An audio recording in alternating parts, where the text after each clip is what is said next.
What is up, guys and girls? Hurricane Liz here, and today I'm going to show you once again the results so far on my Walmart store. Now, I know a lot of you have been asking about Walmart specifically. How do we get accounts? How do we start? And all that good stuff. And I got good news for you. There is more content on that coming very soon. But for now, we got to rely on the guy that is actually running the store and showing me how to run the store. And so today I thought it'd be really good to show you a sneak peek once again at the results for the Walmart store. Now, I think a lot of you are going to be surprised at the kind of results that you can achieve in a very limited amount of time. So let's go ahead and jump into my back end on Walmart and let's do this. All right, so here we are in Seller Active for Walmart, and I went ahead and sorted it by reports, profit by channel, because the only channel that we're using on this is Walmart. So let's go ahead and dive in and take a peek at what's been happening. Now, if you recall from one of the last videos, the profit had been approximately $21,000, and that's not profit. So let's get that straightened out first. Even though it says so on Seller Active, the way that they've got this set up is to only show the total amount of revenue. Even though it does say profit, they are not putting in the cost of each item, and it's not collecting the actual profit by calculating what it costs for the product and then how much they sell it for, which then gives us the profit. So what it's really just telling us is overall what is the revenue. And the most common question asked when people hear that is, well, Liz, if your revenue is $14,000, what percentage of that is actually real profit?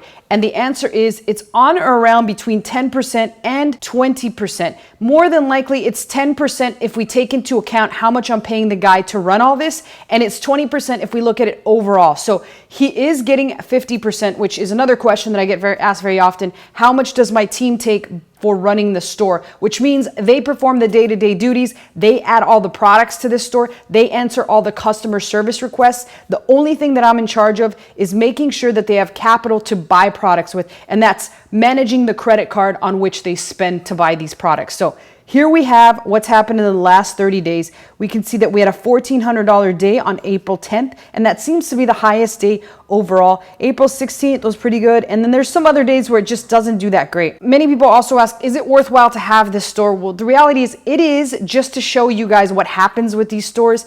And the truth is, I really don't have to do anything with the store, not even manage it. Like I said, the only thing I manage is the credit card. So that's all completely hands off. And the other fantastic thing about Walmart is, unlike Amazon, they will never keep your money and they will never kick you to the curb. Now, they might kick you to the curb if they don't like what you're doing, but they'll always give you your money back. Now, I am in my account past the part where they hold the money. If you first start out with Walmart, understand that in the beginning, you're not going to get paid up until about 30 days. And there is usually a 70-day holding period for the majority of the money, but they will release that to you after that. And after you're with them for more than 70 days, you will get bi-weekly payouts, which means every 2 weeks, you will get money in the bank to be able to pay off that credit card. So just understand that that first 70 days or so, things can get a little tight and you might start to begin to sweat a little bit and be like, oh, damn, I wish I could have some of my money. But with Walmart, you never have to fear that they will keep the money. Unlike Amazon, which, as we've heard numerous horror stories, including my own, they will keep your money, they will kick you to the curb, and they will never give it back. So that's one of the reasons why I do recommend Walmart. But just recall that you do need some e-commerce experience to even get approved with Walmart.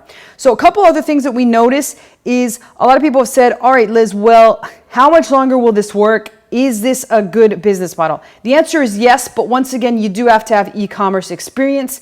And you will also notice that the days vary as to how much you can make. Like you can see here on the 4, it was a whole $68. So as competition comes into the space, yes, you will see a decrease in revenue and profits, of course, overall, because people will start to lower their prices and you'll see more and more vendors on each of the items. But with that being said, there is a limitless amount of items as people are constantly bringing out brand new items. And the types of items that sell on here are not only the top sellers on Amazon, but we've seen a couple books where people are just drop shipping books that are sold on the KDP platform on Walmart and no one else is selling them. And guess what? They are selling. Now, they might not be breaking the bank and selling hundreds and hundreds of books a day, but there's the chances that they might be if they're one of the only people doing this. So it is a fantastic business model, and I do recommend you guys get your books on there. And really, that's all there is to report on here. You see the total profit of $14,846, which will round up to $15,000. So about 20% of that is profit. So that's about $3,000 divided in two. So $1,500 in profit so far in the past 30 days. And again, like I said, I don't do anything other than manage the credit card, and I know 100% Walmart is going to pay me. Now, there are some other softwares that you can use besides Seller Active, and you can also do this the good old-fashioned spreadsheet way. So I know Seller Active is a bit pricey. I believe we pay about $200 to use this. There is a brand new one coming out that I will be featuring and I'm testing right now called Ecom Circle. So we're going to learn about that here in the future. But other than that, there's not much to it. There's not much functionality in Seller Active. So even though it's the one that we currently use, it certainly is not one that I highly recommend, although I do recommend it to brand new people because it will at least bring you the simple things you're looking for. But the filtering sucks. The only way to really filter this is to export, and it will only export the last 30 days. I have not found a way to export past the 30 days. So that's a little bit annoying. And then other than that, it's just very limited. So I do not recommend it hugely. I guess that's the best way I can say it. I do recommend it because there's really not many choices, and we'll see what Ecom Circles does. But again, the filtering functionality completely sucks. So if anybody from Seller Active is listening to this, you guys got to get on the ball. It sucks. Maybe I just don't know what I'm doing. It could be that I'm just having a dumb moment here, and that is possible. It happens quite often. But other than that, that is a quick report on my Walmart store. Now, I haven't been able to work on a lot of things recently because I am working on a brand new business that you guys will see here in the coming week that I've been absolutely addicted to and have not pulled away from my screen for any minutes during the day, hardly any minutes. So I'm becoming a hermit in the house. I'm hardly leaving my house, and it's very unhealthy probably, but I'll talk about it soon and you'll see why. I've been ducked behind my computer, hardly doing anything else. But other than that, let me know if you guys have any questions or comments about Walmart. I will try to help you to the best of my abilities, and I'll see you guys very soon.